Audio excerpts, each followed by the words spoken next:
Hello, 49 Staff Pod listeners. It's me again, stealing the mic, Jenny Marie Stryker. I'm taking it from Joe. Long time no listen. Welcome back to a belated surprise episode of the Spotlight series. We are going out on this series with a surprise bang. Some beloved business owners in Anchorage. We're going to talk to Richard Van Hale and Nikki Shinners.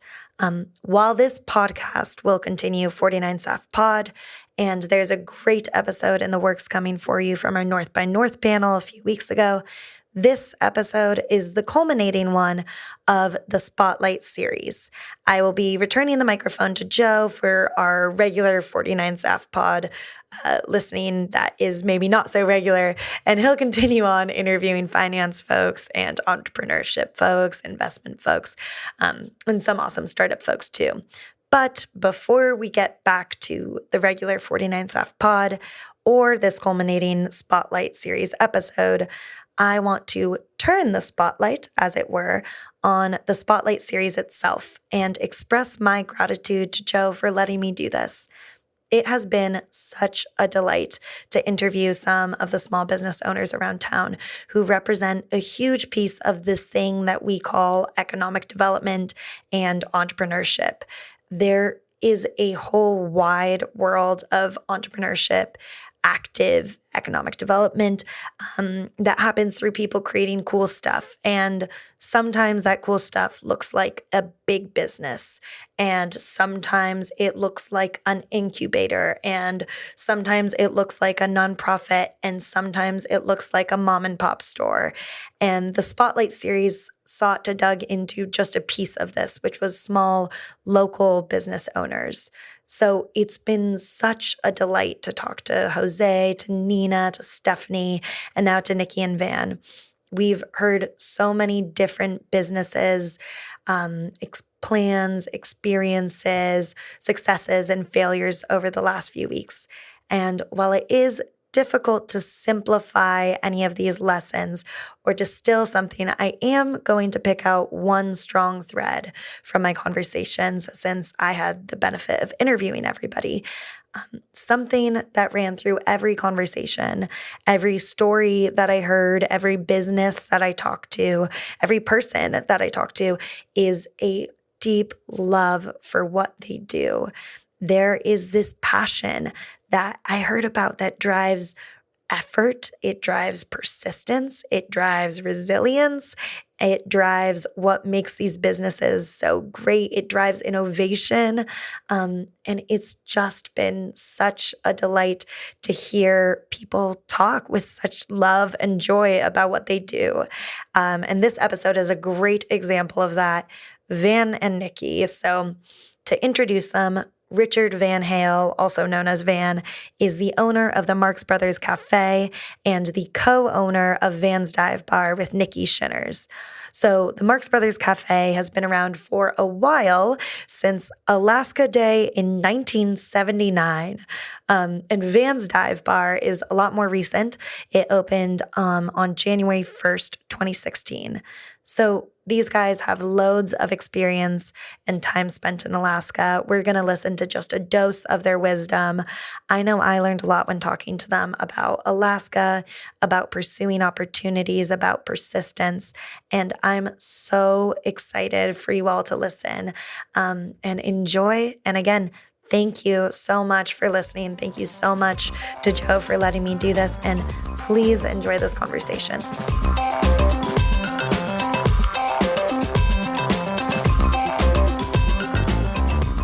I guess there's two lines, right? There's a cafe and there's Vans.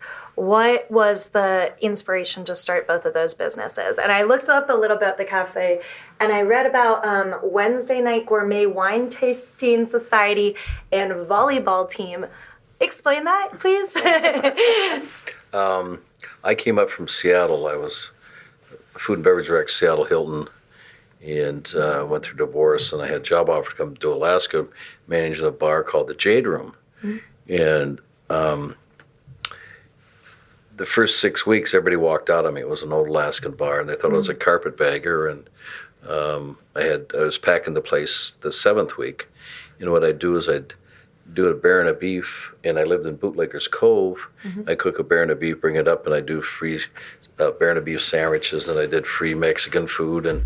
And my partner Jack and Bob and Ken lived in Spanard, and Jack was a chef on one of the platforms, and they were freeloaders. They heard about free food, and they came in, and they liked what I was doing, and Jack invited me to dinner, and he's Sephardic Jew, and he did a Greek dinner, and I said, "You know how to cook, I know how to run restaurants," and we took the back room of the Jade Room, which is on 7th and I, where the Marriott Hotel is now.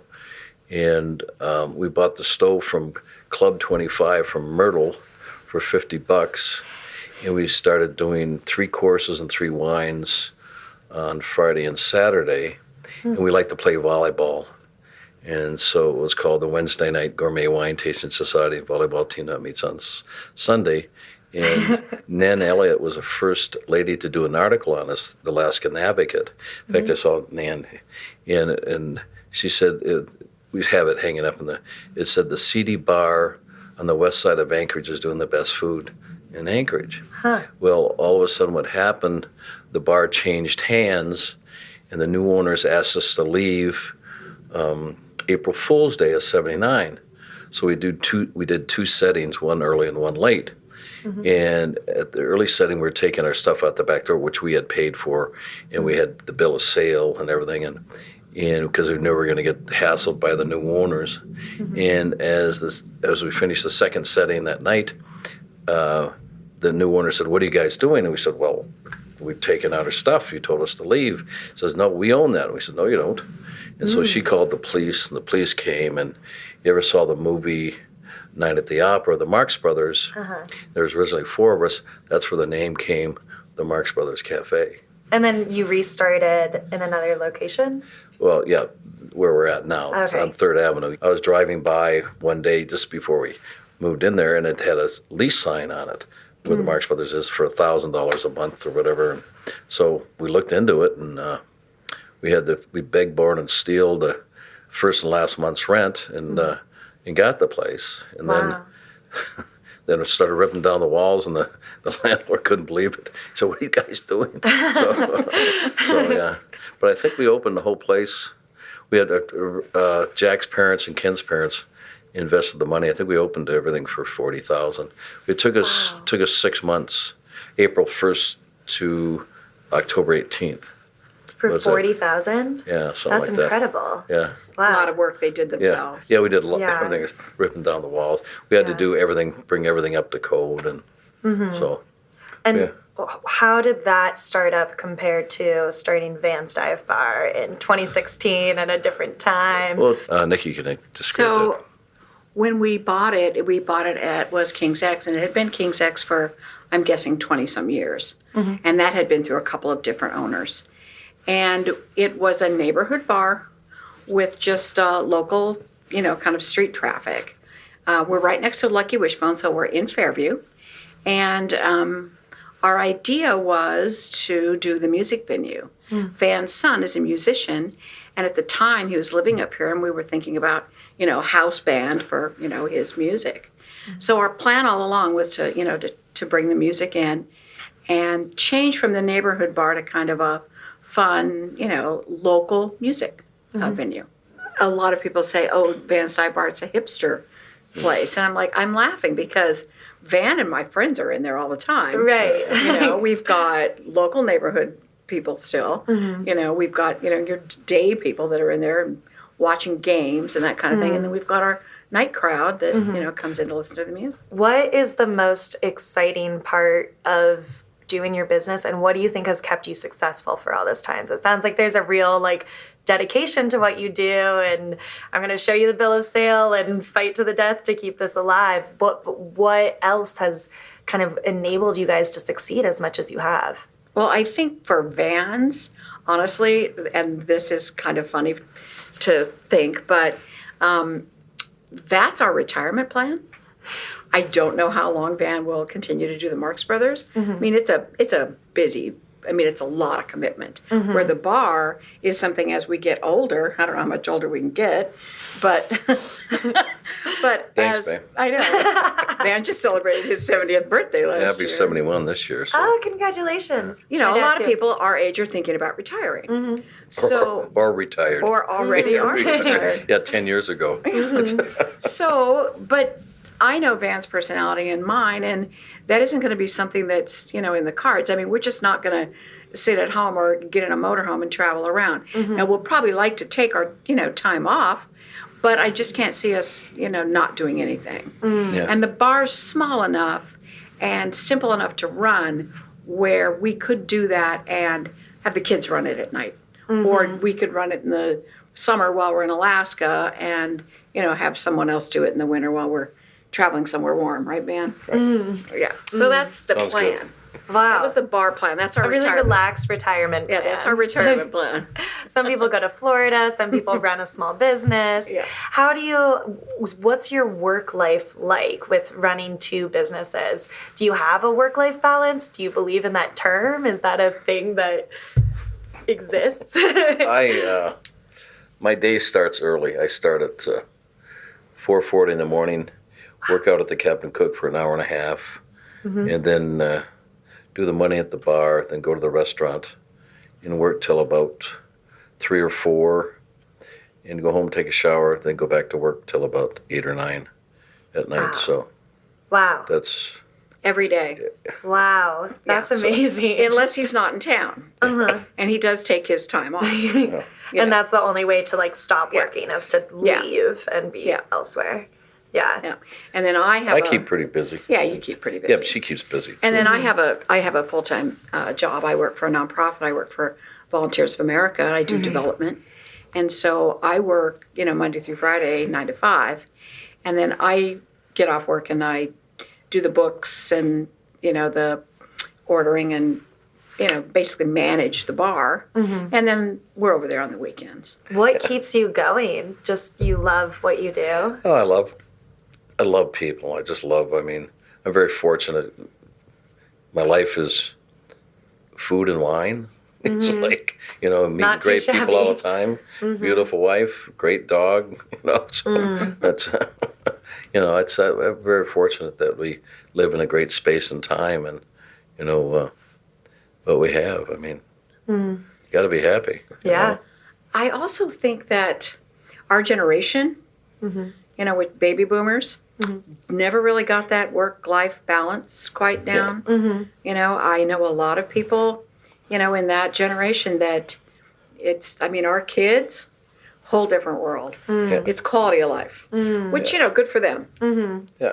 But we don't get it. We're like, what do you mean you're quitting your job? It's kind of It's a different perspective. It really is. Yeah. Have you had any great failures or mistakes that you learned from in all your years of experience? We had opened a restaurant called Zeppo's in 1984, where Crush is now. And we opened it 2 weeks before oil went to $8 a barrel, and we shut it down 2 weeks before the oil spill. I don't call that failure. Failure is only not doing something, to me. You have to, you live in Alaska. Alaska's you're creative. You do, look at the people around you that create things. And, I think failure is only not doing something, that's to me. So I didn't think that failed. It's just the wrong timing and, So you see failure more as not going after an opportunity. of course you have to. Yeah. That's what it's all about. And a bump in the road is something that you just keep going. Well, from. being in business in Alaska is, you have peaks and valleys. Marx Brothers 39 years, and we've gone through so many peaks and valleys, and you just got to deal with it. And that was a big valley, 84 to 89. So, but yeah, that's. And small business owners, you haven't lived till you've put your payroll on a credit card or Yeah, something. right. Yeah. Yeah. It's what you do. Yeah, you're the last one to get paid. Small business. That's what makes the world go round. Is small business. Okay, and then last piece, because I promised I would keep it short for y'all.